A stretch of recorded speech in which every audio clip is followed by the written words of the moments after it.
As the title states, bingo topics. We're going to look at a couple of different issues associated with the Eagles, and one that involves a little bit of a creative caveat. What's up, it's your boy Cintron coming back at you with another analysis video, and I kid you not, that's my real name. And let's get into some overreactions. All right, not just for week 2, but we're going to look at constant themes that are troubling or positive for the Philadelphia Eagles. So Eagles overreactions, reality checks after a week 2 win over Vikings, Jalen Hurts, AJ Brown drama, overblown. We'll just talk about that in general. Let me see the man here. He's got a concerned look on his face, and that's how a lot of Philadelphia Eagles fans are feeling, but we shouldn't be that pressed right about now. The AJ Brown, Jalen Hurts sideline drama will linger. I'm going to put that aside because you've heard about that probably ad nauseum from other creators and such, but I'm going to talk about one that, I didn't hear any creators broaching, was that Dallas Goedert was a little frustrated. He talked about in the locker room him not getting, the catches, and maybe it'll be his day on another day, but, he'll take out his frustrations in the run game. And you can see at times throughout the game, he was jumping up, a little bit, like, hey, man, I'm here, I'm open. But the offense didn't, lean towards going in that direction. He's one of our big 3 on offense, the playmakers, and we definitely need to feed him the ball, not at the risk of curtailing what we're doing and having fielding a successful offense, like similar here to what AJ Brown. We force-fed him the ball, kind of like not in conjunction with what we were doing, but kind of to our detriment a little bit on that drive. And it is what it is. You don't want to shy away from anybody. We believe our guys, regardless of who they're facing out there, we want to give them a chance to get opportunities to be the spearheads in the attack and lead us to victory. That being said, you have times where you have to maybe avoid matchups, go with the better matchup, and scheme things and just plan for them to be successful, whatever shape or form that may take. That being said, Dallas Goedert, man, he's a guy that we have a myriad of ways we should be using him, especially his height. He's 6'5", 6'6" in the red zone, but we haven't really called plays that really highlighted one of our towering weapons there in that area of the field. So we got to be better in that regard overall. Just not just going for tush pushes, but highlighting plays that take advantage of the weapons that are at our disposal, as well as the skill sets of the guys out there on the perimeter and in the backfield. So obviously, man, like, guys aren't going to be happy with what's going on. So I'm not calling it. It's not an overreaction, but I would just say duly noted. Take note of that. Take heed to it so that we don't fall into pitfalls, and I mean, if guys are going to be checked out, by a certain point in the game, we might as well get them going. You want AJ Brown in the game. You want Devontae Smith in the game. You want Dallas Goedert in the game. Other guys, other than that, I'm not saying they don't matter as far as the receiving option goes, but there are secondary options. These guys need to be fed and fed often. So devise a way to get them the ball and for them to be successful. All right, DeAndre Swift is a running back 1. Definitely reality, but I'll pause the brakes just because I freaking know how this team thinks. The identity. We want to be a passing team with running afterthoughts. So the reality of the situation is that we should be, using him as an RB1. But the truth of the situation is we're going to use him in a committee, and we might lean towards Kenneth Gainwell, one of our homegrown raised guys out there on the pastures. While we show such loyalty to guys that we drafted in, it's beyond me, because if a guy is a guy, then let him be a guy. And we saw the impact that Kenneth Gainwell has never had on this offense, such as Swift, a newcomer, has in his short tenure here in Philadelphia. But I mean, we should be feeding him the rock. I would say between 15 and 20 carries a game. 20 would be the number I would think they wouldn't go to, but I would say 15, between 15 and 17 carries would be optimal, and then sprinkling the other guys in between that. But he's high octane, man. He provides a a superior boost to this offense when he's out there, and he can catch at a pretty good level. So why not? Why not employ him in that usage? We haven't seen him in that role thus far, but how will he be used in the Bucs game? We'll see. But yeah, he definitely should be number one in the pecking order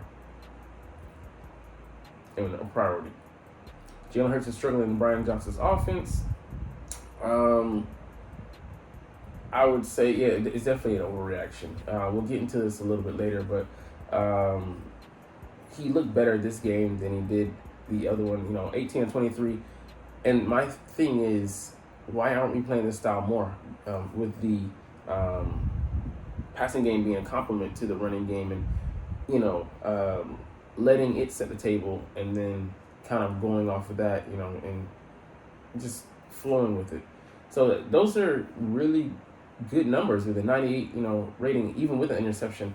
But he was just, efficient, highly efficient, and accurate. But those the two passes, the 54-yarder to Smith as well as a 63-yard touchdown, boost those numbers. But I mean, if we can be an offense just strictly takes what the defense gives us when needed, when it's clear they're gonna try and force us into to throw into an 8-man, 7-man zone, and until we get them out of that shell, you take your shots here and there, but you never want to just force something, and that's what we've been trying to do these first 2 games, the first 6 quarters, or I want to say of these matches so far. And why beat your head up against the wall when you have an excellent option, a running game to lean on like this, and then you can sprinkle in, and then a little bit more until it becomes like this. So it's hard-headed and bullish the way we've been trying to do things, and I'm hoping that we've been really seeing the potential that this offense can have. Shades of 2022, but of course we need to evolve beyond that. But we're shooting for the moon, and as far as just wanting to be a passing outfit only, and it's only going to hurt us if we stay to those stringent, unmoving ways. All right, good quarterbacks are going to torch the Eagles defense. Yeah, we did a video about this yesterday, and looked at some of the things that plagued us, but definitely an overreaction, man. And like people like Nick on First Things First on the FS1 want to tell us that we're the worst defense out there. No, we are not. And they want to eschew and disregard the turnovers that we force. Hey, I can't help it if a guy puts himself in a bad position. I'm just there to capitalize on the opportunity that's presented to me when the ball is dropped or the ball is forced out. So turnover, and they're gonna dry up at some point. They're gonna become sparser than now. Even if we just continue with one a game, it's gonna eventually tail off, and there's gonna come a game when we don't get any. The other team plays very sound, logical football, and we're gonna have to win on other strengths. Being fundamentally sound, stopping guys, not letting them get a lot of yak or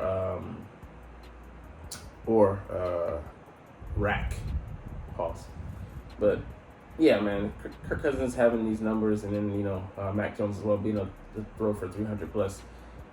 Yeah, we gotta settle it down. This last game, the excuses were invalid. Maddox went down. James Bradbury was not out there. Reed Blankenship was not out there, and you have new guys in the secondary. We have communication issues, and just not used to playing with each other, and guys that are not quite there yet. You're gonna have some issues. All things considered, though, we just need time. We need time, especially with guys that are coming back this next game, and we'll see. But I do have to say that I'm seeing shades of Gannon as far as like coverage being called. Like the corners being off. For me, that's inexplicable with the guys in the talent level. We'll see in this next game, do they do more bump and run, more press man? But I just do not get it with the skill sets of the players that we have available. Why we are trying to force things that way, and be a read and react defense, instead of being a force play and then reactive defense. When you have the tools, use them. All right, let's get into some roster moves that have been made. So obviously, this guy, torn pectoral, he's out for the regular season. I don't know if he can be activated in the playoffs, but I wouldn't count it. I wouldn't bank on it. But Britton Covey, he has been. Before we get to Britton Covey, the options that we talked about to replace him. Bradbury going to the slot and Josh Jobe going outside. That's one. Sidney Brown, which is not one to discuss, that he can go into the slot, and then we would have a bigger guy there. Who's fast, who's physical. So I'd be interested to see how that in-house option works for us. Another one, Justin Evans also has played in the slot during his time with the New Orleans Saints. So putting him there, and then potentially, depending on who you want, and Terrell Evans has been up and down, but some people are calling for Sidney Brown to be put in his spot and let him come up over the top when and if Justin were to go into the slot. There are some different options that we have to play with here. I'm interested to see if we go ahead and bring someone in outside. We did sign some new guys to the practice squad. We'll get to them in a second. But Britton Covey has been activated to the active roster, so he's part of the 53 now. The 46 that'll be active during the week because Avonte Maddox is going on IR, so open up a spot for him. But Tiawan Mullen, we cut him from the practice squad. He was there for like less than a week, but we brought him back, and maybe he'll be our nickel corner, and we'll see what he can bring to the table. But that's all due thanks to no thanks to Maddox being hurt. So an old face that was a new face, but now he's becoming an old face again. We'll see what role he'll play on this team. And Brian Koback at running back, because we did let go of what's our number 4 running back? He came over from the 49ers. Can't think of his name right now. But anyways, we let him go. He got signed by the Indianapolis Colts because Shane Steichen is there, our former O coordinator. And we brought in this guy who played at, I think, Tulsa. And he runs a 4.49, 6 foot, 210. So he's a sizable back. Boston Scott suffered a concussion. So, we just want to have a spot there because Trey. I know his name is Trey. We only have DeAndre Swift, Rashard Penny as a healthy back. So, also Kenneth Gainwell recovering from rib issue. So just getting us a little insurance there. But we look at the roster. We're going to bring up Braden Mann from the practice squad to punt for us in the game. I guess Joseph Ngata is back. I didn't know that. But interesting to see here. Britton Covey provides more than Greg Ward as far as pop goes in the return game, but we know that Greg Ward is a better receiver. Covey offers nothing, so it's interesting that we're not in such a dire pinch that we're calling him up, because Quez Watkins is out with a hamstring injury. I believe that'll be like maybe 4 to 6 weeks for him to recover. We're just trying to let him get some rest, and I'd say to get back up to full speed, because you don't want to come back too early. Otherwise, you're going to re-aggravate it. Because remember, Britton Covey came back from he had a hammy injury during OTAs, and Quez also had one. He came back, and now he has re-injured that as well. But it's with those fast twitch muscle guys. He's runs a 4.36 fast guy, and he's suffering with that again. But he's not really considered option. He's not considered option as well. So Greg Ward is like kind of one of the only guys that probably would trust bringing him up. But if he did elevate, it'd be seen as we're in kind of a desperate situation. So Olamide Zacchaeus is still out there, but we don't see fit to try him in the return game. He's only had 3 punt returns I think in his career, so we're not app to do that. But still some configuration going on. And we still have, I think, and it's with the extended schedule, 17 games until week 8 to make a move to trade for somebody until the trade deadline. But we'll see how that goes. But one more thing I want to get into today, so a little bit of plotting, some some play development. So Miami has a cheat code. Interesting. I love Bucky Brooks' articles. He makes things palatable and explains things in great detail and gives some insight, as well as from his playing career, but his years in the front office. So Miami's new cheat code with Tyreek Hill. We know the guy is a blur, a speedy guy. Let's look at something that they covered. So in last week's thriller at Sci-Fi Stadium in week 1, when they blew out the Chargers, we saw something fresh. The new tactic instructs the wideout to motion from a slot alignment and sprint toward the near sideline rather than across the formation.